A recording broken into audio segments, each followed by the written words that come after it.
Francisco Pizarro, a Spanish conquistador, is a central figure in understanding the fall of Tawantinsuyu, more commonly known as the Inca Empire. The Inca Empire, at its height, was the largest empire in pre-Columbian America, stretching across modern-day Peru, Ecuador, Bolivia, Colombia, Chile, and Argentina. Known for its sophisticated administrative, agricultural, and architectural achievements, the empire was a bastion of organization and influence in South America. Pizarro's introduction to the empire marks a significant turning point not only in the history of the Incas, but also in the broader tapestry of global history, as it represents one of the most striking examples of European colonial expansion. The significance of Pizarro's encounter with the Inca Empire lies in its dramatic consequences.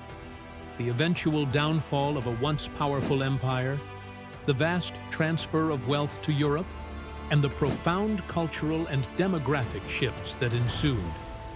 Two specific examples illustrate the gravity of this encounter. The Battle of Cajamarca, where Pizarro and his relatively small force managed to capture and eventually execute the Incan Emperor Atahualpa, and the subsequent looting of the Cusco, the Incan capital, which symbolized the fall of the Incas' centralized power and the imposition of Spanish colonial rule. Opinions vary on Pizarro's role in history. Some view him as a cunning military leader who skillfully exploited Incan weaknesses. Others criticize his ruthless tactics, including the use of deception and violence, as emblematic of the destructive impacts of colonialism. These differing perspectives highlight the controversial nature of Pizarro's legacy. Challenges and controversies surrounding this topic often involve recognizing the catastrophic effects of Pizarro's conquest on indigenous populations, such as the introduction of European diseases that decimated native populations and the destruction of Incan cultural heritage. Additionally, alternative viewpoints suggest that internal strife within the Inca Empire, such as the civil war between Atahualpa and his brother Huascar, also played a significant role in its downfall, indicating that Pizarro's conquest was not solely responsible for the empire's collapse. This introduction to Pizarro and the Inca Empire sets the stage for exploring other facets of the main topic, such as the long-term effects of colonization, the blending of cultures, and the reshaping of South American societies.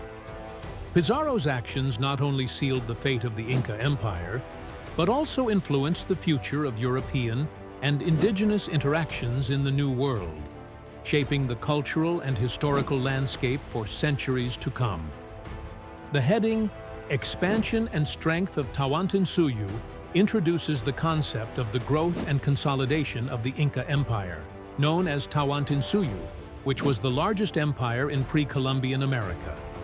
This expansion was not only geographic, but also cultural and economic.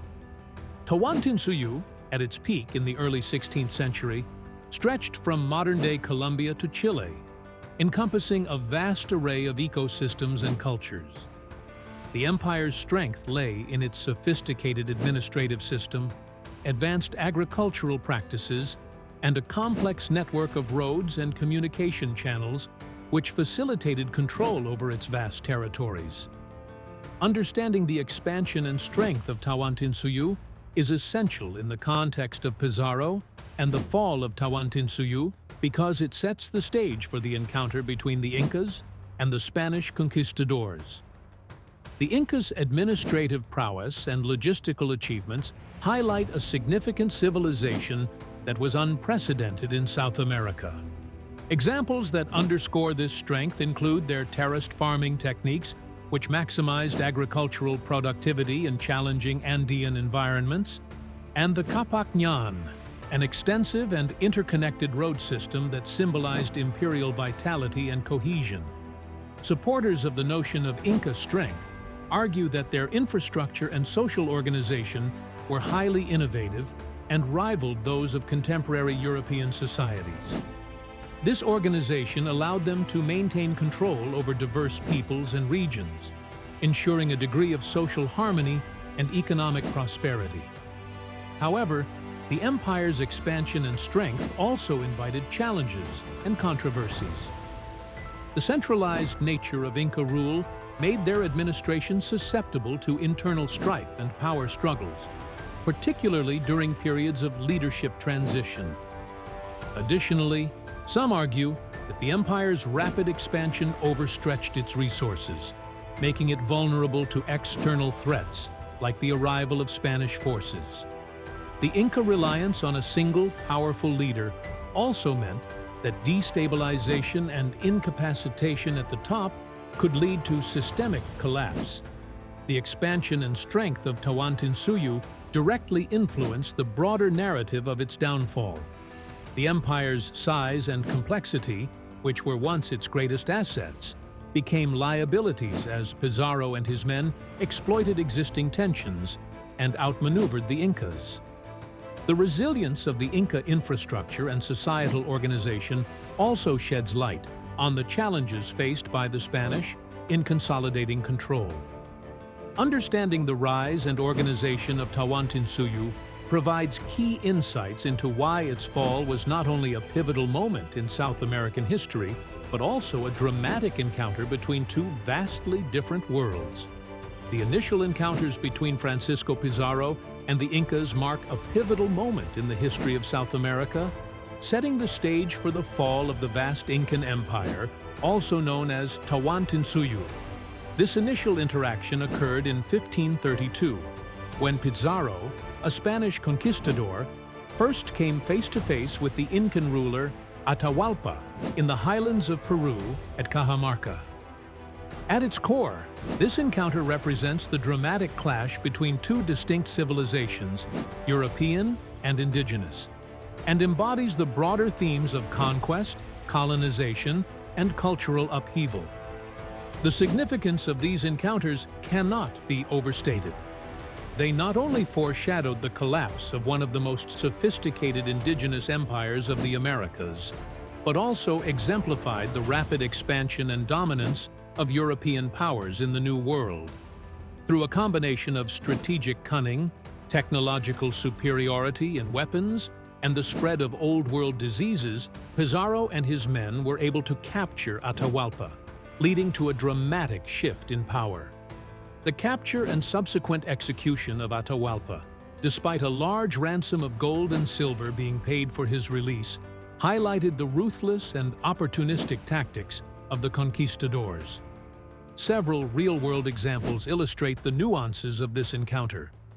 Firstly, the famed ransom room in Cajamarca, where Atahualpa's captors filled a room with gold and twice that in silver to secure his release, underscores the interaction between the thirst for wealth and the political maneuvering characteristic of Spanish conquest. Secondly, the use of steel weapons and horses gave the Spanish forces a tactical advantage over the Incan warriors, who fought with stone and bronze weapons. These encounters also generated a range of opinions, with some historians viewing Pizarro as a skilled strategist, while others criticize him for the brutal and deceitful methods employed.